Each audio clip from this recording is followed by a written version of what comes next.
Well, it finally happened. The shotguns have been nerfed and the SMGs have been buffed a little bit. This is a little bit of an update. There's a new patch that just came out today. Patch 1.3.5, and I'm just going to read some of the changes that they did so that you know all about it. SMGs, they reduced the horizontal recoil, reduced ADS movement speed also. So like the reduction. So when you're ADS, you can move a little bit faster. They changed that by about 5%. You move about 5% faster. I've been playing with the Scrapper a bit today, and I didn't really notice a horizontal recoil difference, at least with the Scrapper. For the other SMGs, it could be more effective. I'm not sure. You gotta remember, they're not trying to vastly change things. They're just trying to tweak things just a little bit. One of those tweaks, of course, is gonna be the shotguns. The B9 trench gun, they dropped the damage from 80 to 64. I remember the developers were talking about in a recent update video, talking about how they don't want the shotgun to be able to two-shot somebody with blue armor. You know, that's just kind of ridiculous. So that was the only change they did to the trench gun. Now for the PKR Maelstrom, they reduced the recoil. However, they increased the spread to be more like that of other shotguns. The hipfire spread, they changed from 3.5 to 5. ADS spread, they changed from 3 to 4.5. They also reduced the camera shaking intensity, so that's nice. You're not going through an earthquake every time you're firing the thing.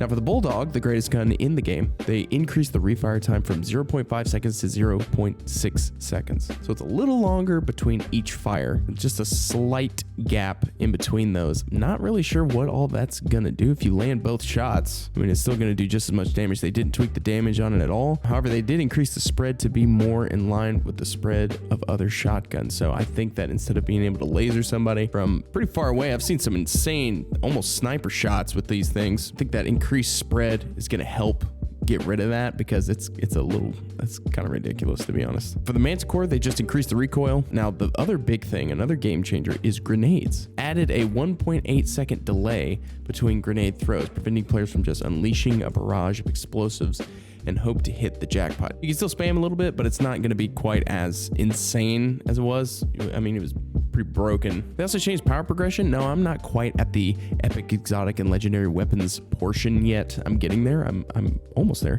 But they did increase the penetration for all those by 1 point, basically. So epic, you got from 26 to 27, exotic 28 to 29, legendary weapons from 31 to 32. They also increased the armor of epic shield and helmet from 26 to 27, exotic gear as well from 28 to 29. So again, just kind of bumping up just a little bit to kind of give it more of a gap between the standard stuff and the higher tier stuff. When you're crafting an autoloader, they changed the pistons out to where they're ball bearings now, so that way you don't have to use a ton of hydraulic pistons. They also changed the movement and climbing, so additional tweaks to vaulting and climbing. Max walkable floor angle from 45 to 50. That's nice.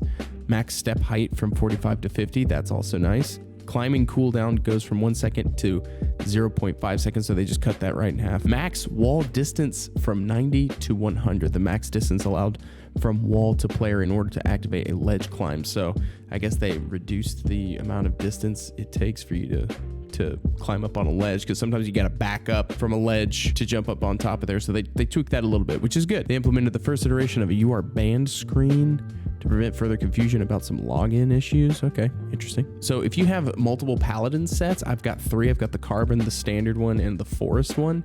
For the carbon set, I did not have gloves. I just had to use the standard one. But now they've changed that to where it's fixed.